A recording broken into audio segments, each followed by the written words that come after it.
Well, hello, Belleron. It looks like pet fruits are back on the menu. This is Valsa, and today we're talking pet fruits. The second anniversary event has brought pet fruits back in the game. In this video, I'll discuss how you can acquire them, how to use them, and whether it's worth the investment or not. So stay tuned as we discuss pet fruits. Okay, so the anniversary event that just dropped introduces the Joyful Feast event. It's very similar to the New Year's celebration, so similar in fact that they forgot to change the name of the unlock currency to Rainbow Donuts from the previous currency. In the Joyful Feast event, there are 5 tiers. You start with Tier 1 unlocked, and then you unlock Tier 2 by spending 100 donuts. You unlock Tier 3 by spending another 100 donuts. You unlock Tier 4 by spending 200 donuts. And finally, you unlock Tier 5 by spending another 400 donuts. So that's 800 donuts total just to unlock Tier 5. The good news here is that you can spend the donuts on any level that you've unlocked to get to the next level.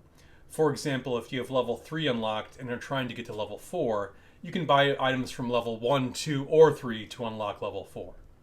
You can always see what's for sale on the levels you've unlocked, of course, and one level higher. I'll put level 4 and 5 on the screen right now, so everyone can see what they're going for, because the pet fruits are found exclusively on level 4 and level 5. Level 4 has 10 random boxes for 10 donuts each. Level 5 has 40 more random boxes, still 10 donuts each, and 50 choose a fruit boxes for 20 donuts each. Okay, let's do some math. To get all the fruit, you first need 800 donuts to unlock Tier 5. Now, part of unlocking Tier 5 is buying all the Tier 4 fruits, so that's included here.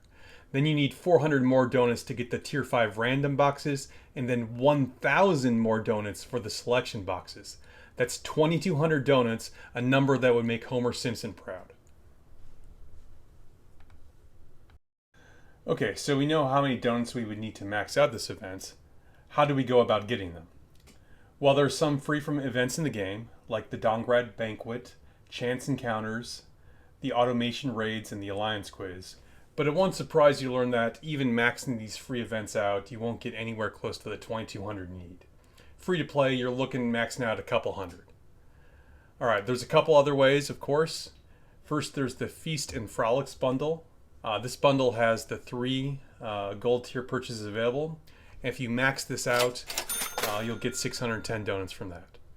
Alright, a bit of good news, we also have a purchase reward event going on.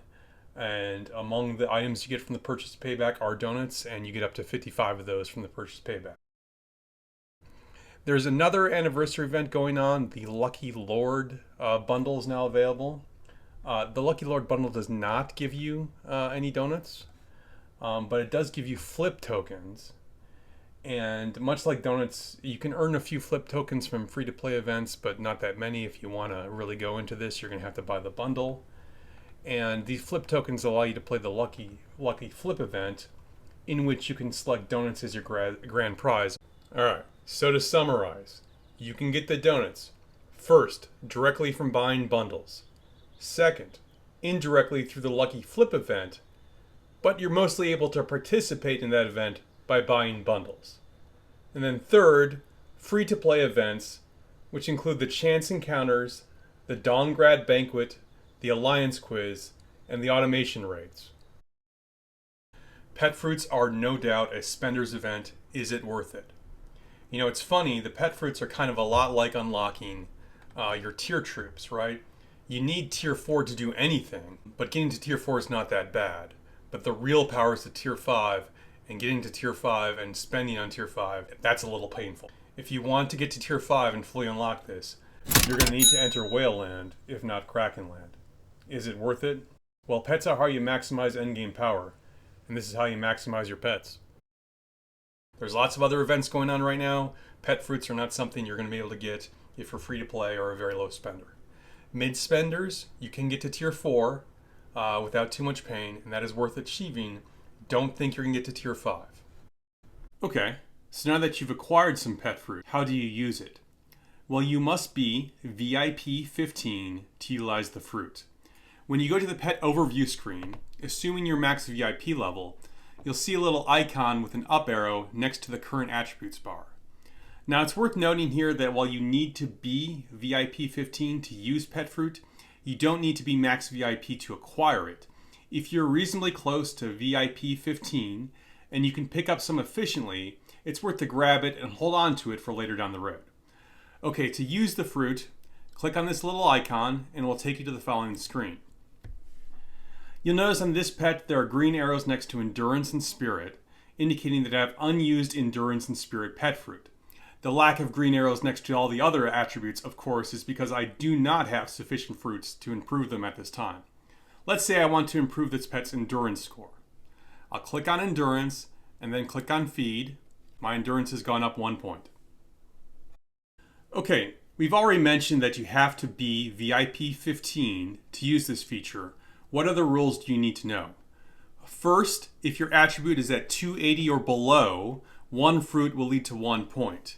If your attribute is at 281 or above, it takes 3 fruits to go up 1 point. So for example, on this pet, 1 fruit would increase my intelligence by 1 point, but I would need 3 fruits to increase luck or spirit by 1 point. Second, pets are hard capped at 100 total fruit that they can receive. And finally, if you ever regenerate the pet, all the fruit improvements go away and the 100 fruit limit is reset to 0. Don't use fruits until you are done regenerating a pet. Alright, so those are the rules. So when should you employ pet fruits? Well, generally I think you're going to find you want to use pet fruits in one of 2 situations. The first, most common situation for most players, is you've got the pretty darn good pet that you use with one of your core marches. And you roll that pet for a while, and eventually you got a B+ or an A- result, and you stuck with it. You can use pet fruits to round those out some of the scores in that pet. Take Lysander here. This is the Shadow Manticore I use with my Mags A March. 8 slots, S tier, strength and agility, but like not S+ tier, just barely S tier, and pretty awful luck. I'm going to be using Mags A for a long time, almost certainly with this pet for a long time. So I'm going to be feeding Lysander some fruits here, certainly to improve the luck score and maybe also to help the strength and agility. The other case, if you're in one of those A-tier alliances and you're the rally or garrison lead, or one of the leads, then you need to do everything you can optimize that rally or garrison pet. Alright, now obviously you get more bang for your buck when you improve skills under 280. But should you ever go the 3-for-1 route, spending 3 pet fruits to increase a score by 1 point? Yes, but really under one specific circumstance, and that's to hit a key breakpoint. Take the Sapphire Phaedrake here, right? The Amber skill makes you hit more targets for every 155 points of spirit. Now you're going to hit that first breakpoint very easily, but the second breakpoint, 310, is very difficult to hit. Thankfully I've hit it on this pet, but suppose my pet had 305 spirit.